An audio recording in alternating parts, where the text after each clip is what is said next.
Hello friends, and welcome back to the Mothership. Today I'm going to show you how to grill up this fantastic Asian style swordfish steak.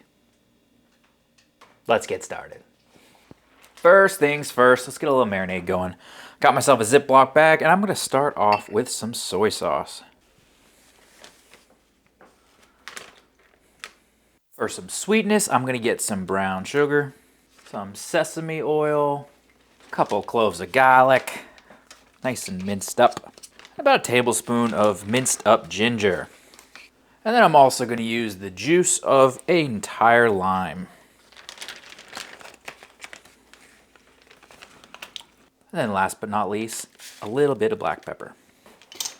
Then I'm just going to get everything mixed together, make sure all of that brown sugar is nice and dissolved, mixed up in there before we get it onto our swordfish. All right, let's set this aside and check out our little fishy. This is about a pound of swordfish. Now when you're choosing your cuts, guys, I usually like them a little bit thicker than this, but this is kind of all they had. What you really are looking for is the color. You don't want it to be super gray, and you want all this red spot, you don't want that to be brown. Sometimes they get a really brown hue to them, and that's not good. That means they're kind of on their way out, and they're not that fresh. So you're looking for nice and red, looking for kind of a pinkish color, not super gray, and you're kind of looking for thicker than that, but like I said, this is all we got. I'm trying to look for 3/4 of an inch to an inch would be ideal. So this little section over here is not ideal. This is close to what I'm looking for. Anyway, not any trimming needs to be done. You could take the skin off if you want, but I'm going to keep it on for some presentation. And I'm just going to toss it right into our marinade.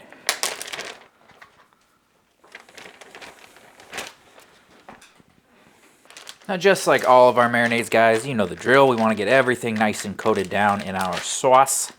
And then we're going to put it in the fridge and just keep flipping it for, with this marinade, you could probably go a couple hours. I have never taken it overnight. I'm not sure if it would make the fish kind of fall apart. So I'm looking for maybe about 2 hours. Seems good. Let it just sit in the bag, marinade, keep moving around and make sure all the sides get exposed. Now, it is important to note, guys, that we want to keep this marinade. Once we're done with it, we don't want to just discard it. I'm going to use it to baste the swordfish as it's cooking, just to make sure that we get some more flavor on there as it cooks. So hold on to it when you're done with it, but for now, let it do its thing in the fridge, and we'll come back when it's time to get the grill going. Okay, let's get this chimney going. I bought one of those little arc lighters. I'm not sure I like them, but they are kind of fun when they actually work. I'm doing about a full chimney worth of charcoal. Some of it is just reclaimed stuff from my last cook that I just kind of let go out. But let's get this charcoal nice and hot, and then it's going to go directly into the slow and sear. Looking great. Time to get these onto the grill. Here's my little piggy tail. Get these in there. Ooh, nice and hot. Then I'm just going to let them sit for a couple minutes with the grill closed, let everything just get nice and toasty roasty. And then we're going to throw our swordfish onto the hot side directly over and just let them sear off. All right, let's get our swordfish on here. Whew, nice roasty toasty coals. Pull it directly out of its marinade and right onto the hot side. Now I held on to all of the marinade. I'm going to just baste it down once on this side, and then I'm probably going to flip this in about maybe 2 or 3 minutes, and then do the same on the other side and let it run. Internal temperature, I look for about 130. If you don't have a thermometer, you're looking for like an opaque color to it. But this is a very thin cut, like I said, so this should go pretty quick. If it was a thicker cut, obviously more time, but I think this is going to be fairly quick, maybe 6-7 minutes total. But we want this rip-roaring hot. It's going to get some nice grill marks on that. It smells fantastic. All right, let's flip this over and check out the other side. Oh, those are some nice grill marks. Oof, this is going to be delicious. I'm just going to paint this side down also. And that should be about it. Now I'm just going to wait for the temperature. Like I said, 135. That'll be about a medium. You can do 135. You can do 145 if you really want to. Right now, we are at about 93 degrees. So it obviously goes without saying, once you have your sear, you can obviously move it to the cold side of the grill and let it come up to temp. If you're not sure it's done, you want it to go a little bit further, but it's got the nice sear marks, absolutely do the reverse sear, move it over, let it come to temp. That's perfectly fine. but I think we're gonna be okay pulling this off once it gets another 3-4 minutes on the other side.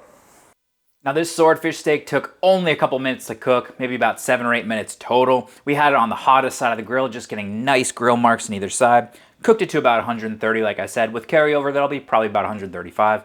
But you can go 145, you can go 150 if you really want. Without a thermometer, swordfish is done when it turns opaque, and it has a nice kind of meaty consistency to it when you are cutting through it.